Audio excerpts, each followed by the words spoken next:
Have you ever wondered what was the first TV like and how it changed media for better or for worse? You're listening to WJHS 91.5 The Eagle. Welcome to Media in the Making, a podcast where we look at the evolution of media from the 1600s all the way to present day in 2022. In this podcast series, we ask, how have different forms of media evolved and changed culture? Media in the Making, where media and culture are always changing. Now let's take a step back in time. Picture this. It's the year 1929 and you're just sitting at home playing with your toys, listening to radio, when all of a sudden your parents get home from work with some sort of screen attached to a box. Little did you know that this little gadget was called a TV and that it would change the way you live forever. Now let's go into some more depth on how TV has changed the way we live. The two main radio powers, CBS and NBC, created TV stations in New York by the 1930s, and by 1946, the television took over home entertainment, but only 8,000 American homes had a television set. But by 1960, 45.7 million households had a television at home. Because of World War II, the production of television sets and radios were delayed until August of 1945 when the war had ended.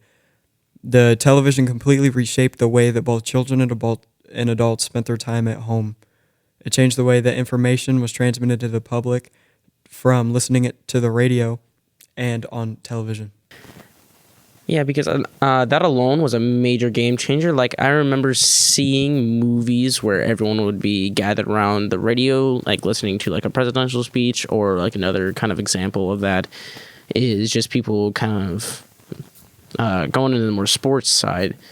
People would usually just, baseball was a big thing back then, so they would just gather around the radio to listen to like the baseball game and all the other stuff. Presidential speeches were also a very big thing around the time because it was around the time of World War II or World War I also. And nowadays it's a normal thing for people to be gathered around the TV and watching their favorite actors, hearing what they have to say on reality TV, and that's the reason why there's so much conflict between the media right now, and just in general, because people have a lot of different opinions on what they believe what other actors are saying, because sometimes there can be like conflict between those two. And besides political beliefs, but that's like a whole other topic that we can get into.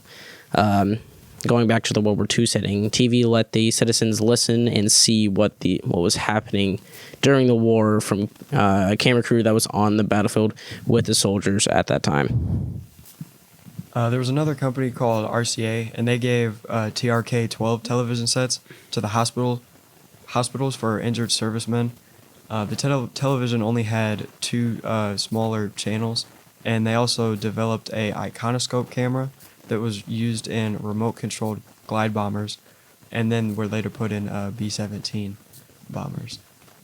Duma, which was a military television company, they came out with a TV and a single TV channel that would allow remote viewing of the war.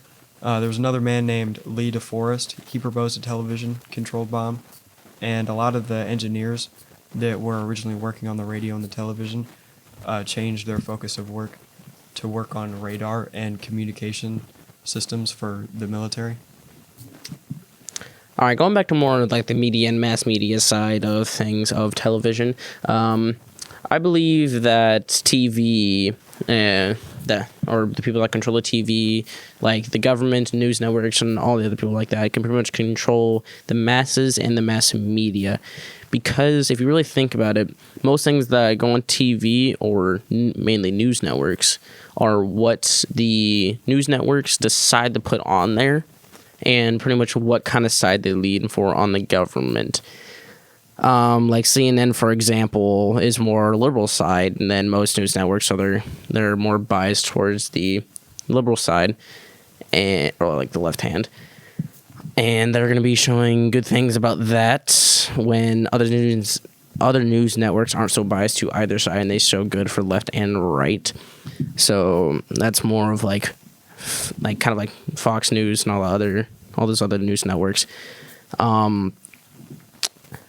They are biased to an extent because some of them are more Republican or liberal, and they kind of just want to show more good to that side or the other side, but they also show some good for the other one. All right, I believe that's all the time we have for today. Thank you for tuning in to WJHS 91.5 The Eagle, where we talked about how television changed culture and media. If you want more information on how different inventions change media, more episodes on the topic will be available on 91.5. Thank you, and have a good night.